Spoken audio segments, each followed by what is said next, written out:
Bazaar.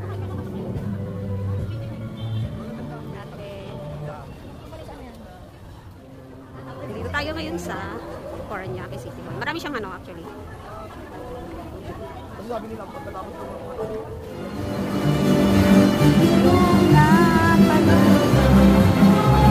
ng pera ko, binili ng lubo sa